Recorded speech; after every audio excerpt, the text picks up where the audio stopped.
पूर्ण वैराग्य शतक भाग 2। सदगुरु पूरण साहेब वैराग्य का वर्णन करते हुए कुछ महापुरुषों का नाम गिनाते हुए कहते हैं। सनकादिक सुख भरत जड़ कपिल देव सो जान, और विदेही रघुगण कहें ऋषभ देव परमान। कद्रु करदम विदुर जिये वैराग्य निधान, अष्टावक्र पुनीत मुनि के शास्त्र परमान। साह सिकंदर बलख के और भरथरी भूप, गोपी चंद गोरख में सब वैराग्य स्वरूप। श्री पूरण साहेब उदारता पूर्वक कुछ वैराग्यवान संतों के नाम गिनाते हैं। इसका मतलब यह नहीं है कि ये ही वैराग्यवान हुए हैं और नहीं हुए हैं। इस दुनिया में बड़े बड़े वैराग्यवान हुए हैं, उनके नाम भले ही छूट गए हैं। कहाँ तक नाम गिनाया जाए, इसका लक्षण अर्थ यह है कि सभी वैराग्यवान पूजनीय हैं, चाहे वे जिस देश के हों, किसी मतपंथ के हों, किसी काल के हों। जितने वैराग्यवान हैं सब पूजनीय हैं। सनक, सनंदन, सनत कुमार, सनातन, ये 4 महावैराग्यवान महापुरुष हुए हैं। सुखदेव स्वामी महावैराग्यवान हुए। इनके लिए कहा जाता है, जब ये माता के गर्भ से निकले तो नार बेवार सहित भाग निकले, जंगल को चले गए। 16 वर्ष तक तो गर्भ में ही रहे, मानो गर्भ में बड़ा सुख था। फिर निकले और नार बेवार सहित जंगल को भाग खड़े हुए। लेकिन भागवत में ऐसी बात नहीं है। भागवत में कुछ और वर्णन है। किंतु वे जब यज्ञोपवीत के योग्य हुए और यज्ञोपवीत भी नहीं हुआ था, तभी भाग निकले थे। वेद व्यास पुकारते पुकारते पीछे पीछे गए, परंतु वे कुछ ना सुने तो मानो जंगल ने ही उनको उत्तर दिया कि ऐसे वैराग्यवान के पीछे मत पड़ो। सुखदेव स्वामी महान वैराग्यवान हुए। भरत राजा थे, वे वैराग्यवान हुए थे, लेकिन वे एक हिरनी के बच्चे में मोह कर लिए थे। तब फिर से उनको जन्म लेना पड़ा और हिरन होना पड़ा। पूर्व जन्म की बातें उन्हें याद थी, इसलिए बड़ा दुखी रहते थे। वे हिरन की योनि में भी बहुत दुखी रहते थे और अपने दोषों से ग्लानि करते थे। उसके पश्चात एक ब्राह्मण के घर में जन्मे और उनको पूर्व जन्म की याद थी, इसीलिए वे निश्चय कर रखे थे कि अब मोह कहीं और कभी नहीं करना है। माता पिता यह गुप्तवित कराना चाहते थे, उस पर भी वे ध्यान नहीं दिया करते थे। यज्ञोपवीत कर दिए तो पर भी वे यज्ञोपवीत की कोई मर्यादा नहीं रखते थे। स्नान दातों तक नहीं करते थे, कुछ भी नहीं करते थे। कोई खिला दे तो खा लेते। किसी से नहीं बोलते कि बोलने से मोह होता है। बोलने से मोह होने पर बड़ी झंझट होती है। उनका जड़ भरत नाम पड़ा, क्योंकि जड़ मतलब जड़मूड़, बोलना ना डोलना। इस प्रकार वे वैराग्यवान हुए। इसमें अतिशयोक्तियाँ हैं। उपदेश के लिए कहानी गढ़ी गई है कि हिरण में मोह किए थे, इसलिए भरत फिर से जन्मे थे। तुम यदि कहीं चेला चाटी में मोह कर लोगे तो तुम्हारी क्या दशा होगी। कपिल देव महान वैराग्यवान पुरुष हुए हैं। सांख्य दर्शन के आचार्य कपिल थे। कपिल एक ऐसा समर्थ नाम है जो भारतीय परंपरा में यथार्थ ज्ञान और वैराग्य का मूर्तिमान स्वरूप है। उपनिषद में भी कपिल की महिमा है। कपिल की परंपरा में बुद्ध ने शिक्षा पाई थी। कपिल से प्रभावित महावीर भी थे और कपिल का तत्वज्ञान, जिसमें पुरुष और प्रकृति मिलाकर शब 25 हैं, उसका वर्णन बारंबार पुराणों में आता है। कपिल बहुत समर्थवान पुरुष हुए हैं। वे प्रज्ञावान, वैराग्यवान, बोधवान, सत्यद्रष्टा थे। विदेही जनक को कहते हैं। रघुगण, कद्रु, करदम, विदुर, अष्टावक्र, बलक के शाह सिकंदर, भरथरी और गोपीचंद तथा गोरखनाथ स्वयं और उनकी परंपरा में बहुत से योगी हुए जो वैराग्यवान पुरुष हुए हैं।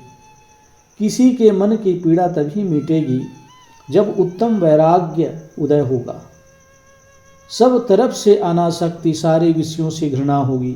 अंत में जीव के साथ कुछ भी रहने वाला नहीं है। इसलिए सबसे वैराग्य, कहीं राग नहीं, कहीं मोह नहीं।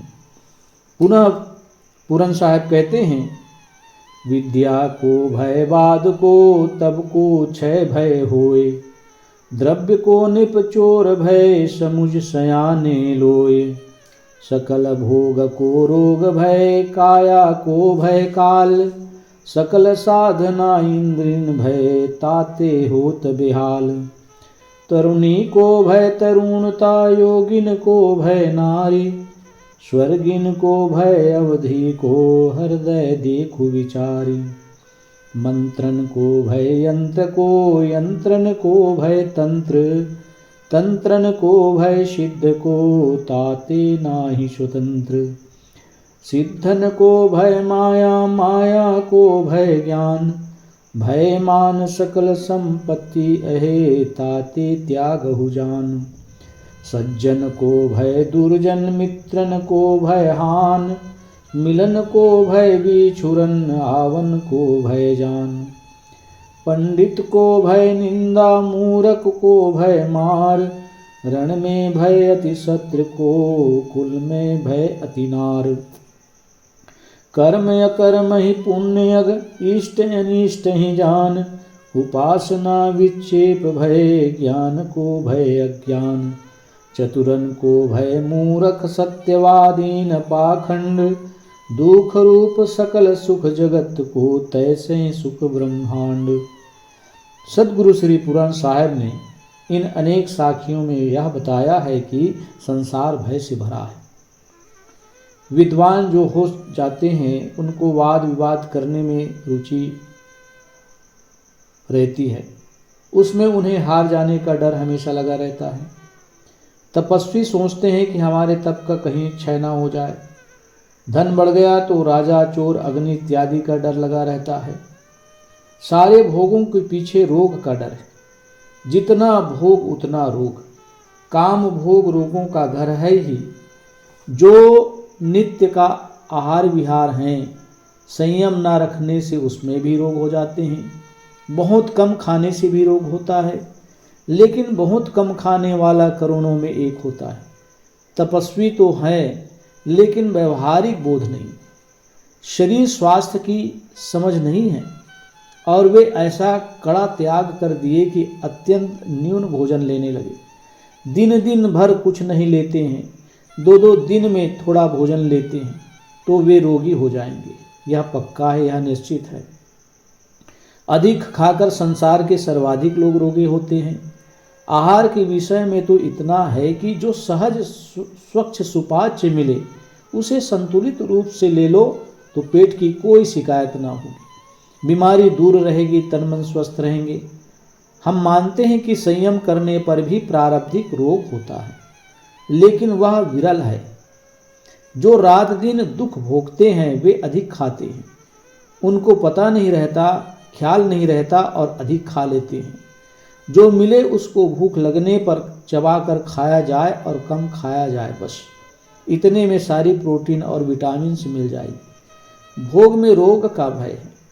काम भोग इत्यादि आदमी छोड़ भी सकता है, लेकिन रोज रोज जो खाने का भोग है यह कैसे छोड़ सकते हैं? और इसी में आदमी परास्त होता है। बिना विवेक के खा खा कर रोगी बनते हैं। काया को भय काल, शरीर के पीछे काल का डर है। सारी साधनाओं में इंद्रियों का डर है, किए गिरा न दे। तरुणी स्त्री को अपनी जवानी का डर है कि कहीं ऊंचे नीचे पैर न पड़ जाए। त्यागियों को स्त्रियों का डर है कि स्त्री संगत के कारण कहीं पतन न हो जाए। जितने साधक पतित होते हैं वे संग दोष से होते हैं। संग दोष से हट कर रहे तो पतन होने का कोई चांस नहीं होगा। स्वर्गिन को भय अवधि को। पुरन साहब कहते हैं, स्वर्ग प्राप्त करने वालों को अवधि का डर है। कल्पना है कि कहीं ऊपर आकाश में स्वर्ग है। भारतीय स्वर्ग की कल्पना ऐसी है कि कुछ समय स्वर्ग में रहकर फिर लौट आना पड़ता है। यह हिंदुओं के स्वर्ग की बात है, किंतु सामी परंपरा इस्लामी, यहूदी, ईसाई का स्वर्ग ऐसा नहीं है। वहाँ एक बार स्वर्ग में गया तो हमेशा के लिए गया और नरक में गया तो सदा के लिए नरक में गया। यह सब काल्पनिक है। मंत्र, यंत्र, तंत्र, इनमें एक को दूसरे का भय है। मंत्र शब्दमय है, तंत्र टोना टोटका जैसा है, यंत्र कोष्टक इत्यादि है। कितने कोष्टक बनाकर उसमें कितने देवताओं का वास बताते हैं। इसमें भी एक से बढ़कर एक होते हैं। इनको करने वाले भी एक दूसरे से डरते हैं। बहुत दिनों की बात है कि एक बैगा था, वह निमंत्रित था, भोजन करने आया। वह देखने में भी बैगा लगता था, वैसी उसकी वेशभूषा थी। लोगों ने कहा यह बैगा है। तो मैंने थोड़ा डपट कर कहा कि बताओ भाई, तुम क्या क्या जानते हो, क्या क्या करते हो। उसने घबरा कर कहा, कुछ नहीं महाराज, कुछ नहीं मैं जानता। वह शायद डर गया हो और सोचा हो कि मुझसे बड़ा बैगा है। तो इस प्रकार से बैगाओं को भी हरदम डर लगा रहता है। इनमें भी एक दूसरे का डर लगा रहता है। जो सिद्ध लोग हैं उन्हें माया का डर है, मायावी जीव को ज्ञान का डर है। संसार की सारी चीज़ें भयपूर्ण हैं। सज्जनों को दुर्जन दुख देते हैं, लोगों को मित्र हानि का डर है। मित्रता है और मित्रता कहीं छूट न जाए। मिलने का भय बिछुड़ना है, आने का भय जाना है। पंडितों की निंदा करने वाले लोग रहते हैं। मूर्खों को मार का भय लगा रहता है। रण में दुश्मन का भय है। कुल परंपरा के पतन में स्त्री का भय है। स्त्री का कदम कहीं नीचे हो जाए तो हमारी इज्जत खराब हो जाए। कर्म में अकर्म का डर है। कर्म करते करते अकर्म, गलत कर्म ना हो जाए। पुण्य कर्म के पीछे पाप कर्म का डर है। इष्ट में अनिष्ट का डर है। इष्ट नाम हित, अनिष्ट नाम अहित। उपासना में विक्षेप का डर है। उपासना में चंचलता ना आ जाए। ज्ञान को भय अज्ञान, ज्ञान में अज्ञान का भय लगा रहता है। चतुर लोगों को मूर्ख लोग पीड़ित करते हैं। सत्यवादी को पाखंड का डर है। संसार में सब दुख रूप है, कहीं भी विश्राम नहीं। दुनिया की चीज़ों में रमोगे तो भय के अलावा और कुछ नहीं मिलेगा। इनमें कुछ ऐसी भी बातें आई हैं जैसे ज्ञान को अज्ञान का डर है, सत्य में पाखंड का डर है। तो क्या ज्ञान छोड़ दे, सत्य छोड़ दे? छोड़ने की बात नहीं है। बात तो यह है कि इस शरीर में रहकर शुभ मार्ग में चलते हुए भी बराबर डर बना रहता है। कुछ डर की जरूरत है भी, सब डर बेकार नहीं है। जैसे अपने से बड़ों का डर बहुत जरूरी है, इससे गलत काम नहीं होते हैं। अपनी इंद्रियों का डर कि हम कहीं गलत ना कर जाएं, हमारी इंद्रियों से कहीं गलत ना हो जाए। मन का डर कि मन में हमें भटका न दे। तो डर करनी डर परम गुरु, डर पारस डर सार। डरत रहे सो ऊब रहे, गाफिल खाई मार। सदगुरु कबीर साहब कबीर साखी में कहते हैं। इसलिए इस डर की जरूरत है। अब दूसरा डर कि एकदम अविवेकी बन जाए कि मैं कुछ नहीं कर सकता हूँ, मेरा कल्याण ही नहीं होगा, और साहसहीन हो जाए, यह गलत है। लेकिन मन वासनाओं का डर अपने कल्याण के लिए जरूरी है, और उपासना के लिए, संरक्षण के लिए अपने से बड़ों का डर जरूरी है। डर अदब लिहाज से काम चलता है। निरानीर ज्ञान की दशा में हर इंसान हर समय ठहरा नहीं रह सकता है। परिपक्व होने में समय लगता है। परिपक्व होने पर भी डर अदब लिहाज की जरूरत होती है। परिपक्व हो जाने पर भी जब तक जीवन है डर की जरूरत है। अजहूं नाव समुद्र में ना जाने क्या हो, इसलिए डरना तो जीवन भर है। डरत रहे सो उबरे, गाफिल खाई मार। गाफिल होगा, असावधान होगा, वह मार खाएगा। जो लोग कहते हैं हमें गुरु की जरूरत नहीं है, हमें तो सब ऐसे ही ज्ञान हो जाता है, ऐसा पढ़े लिखे लोग प्रायः कहते हैं महाराज गुरु ना करें तो काम नहीं चलेगा। अरे तुम गुरु ना करते तो बोल भी ना पाते। जो कुछ बोल रहे हो वह किसी गुरु ने सिखाया है। समाजशास्त्री बताते हैं कि कोई बच्चा ऐसी जगह पैदा करो जहाँ सुनसान हो और फिर माँ उससे बात ना करे, कुछ बोले ना, वैसा कोई माहौल ना मिले उनको, उसकी सेवा कर दे और कोई बोलने वाला ना हो, कोई सिखाने वाला ना हो बच्चे के पास। वह बड़ा हो, जवान हो जाए तो वह बोल नहीं पाएगा।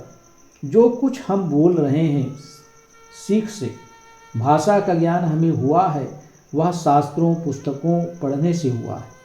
शास्त्रों को संतों से, गुरुजनों से सुने तब ज्ञान हुआ है। शास्त्रों को पढ़े हैं तब ज्ञान हुआ है।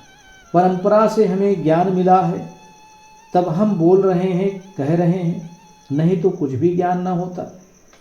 अदृश्य रूप में ना मालूम कितना ज्ञान हमें चारों तरफ से मिलता रहता है। लेकिन कुछ घमंडी लोग होते हैं जो समझते हैं कि गुरु की कोई ज़रूरत ही नहीं है, गुरु की आवश्यकता ही नहीं है। एक गुरु ऐसा होता है जो विशेष होता है, जिसकी छत्र छाया में साधक कल्याण करता है। लेकिन और भी अनेकों गुरुओं, व्यक्तियों द्वारा ज्ञान मिलता है। इसलिए मानो पूरी सृष्टि ही हमारा गुरु है। पूरन साहब पुनः कहते हैं, बस वो भलो एकांत को छाड़ी सकल की आस, जित अवेप की नर सकल कोई न आवे पास। भल बस वो आरण्य को शरद निशा को चंद, शीतल जल सरितान को फल भक्षण स्वच्छंद। सबकी आशा त्याग कर एकांत में रहना अच्छा है, जहाँ अविवेकी मनुष्य कोई पास में नहीं आने वाला है। शरद निशा की चांदनी हो, जंगल का वास हो, सरिता का शीतल जल हो और जंगल का फल पी खा कर और स्वच्छंद रहे। ये कथन आकर्षक लगते हैं। जंगल तो मिल जाता है लेकिन फल मिलना मुश्किल है। जंगल में कितना विघटन हुआ है, आजकल तो जंगल में फल मिलना भी दुर्लभ है। दोष दृष्टि जब ही भई तब पुजो वैराग, दृढ़ निर्वेद जाको भयो सो इस मुमुक्षु बड़ भाग। जिसको विषयों में दो दृष्टि उत्पन्न होती है, उसके चित्त में वैराग्य उत्पन्न होता है। सब चीज़ों की नश्वरता जिसकी दृष्टि में हमेशा झलकती रहती है, उसके मन में कहीं मोह नहीं बनता है। दृढ़ निर्वेद जाको भयो सोई मुमुक्षु बड़ भाग। जिसके चित्त में दृढ़ निर्वेद हुआ, निर्वेद मतलब है ग्लानि, दृढ़ वेदना, गहराई से सोचना, चिंतन करना। गहराई से सोचो शरीर संसार को। जैसे यह टेबल है, ऊपरी दृष्टि से टेबल है, दिखने में थोड़ा विचार करें तो लकड़ी है, थोड़ा और विचार करें तो मिट्टी है, थोड़ा और विचार करें तो कणों का प्रवाह मात्र है। रासायनिक दृष्टि से अगर हम पदार्थों को देख पाएं तो कोहरे के समान सारी चीज़ें नाचती हुई दिखाई देती है। जो जितना विचारवान होगा उतना उसके मन का मोह मिटता जाएगा। वही मुमुक्षु का सौभाग्यशाली है, जिसके चित्त में दृढ़ निर्वेद होता है। विषयों से अत्यंत ग्लानि होती है। दृश्य अचानक जाने वाला है और ऐसा जाएगा कि कुछ पता नहीं चलेगा कि कहाँ गया।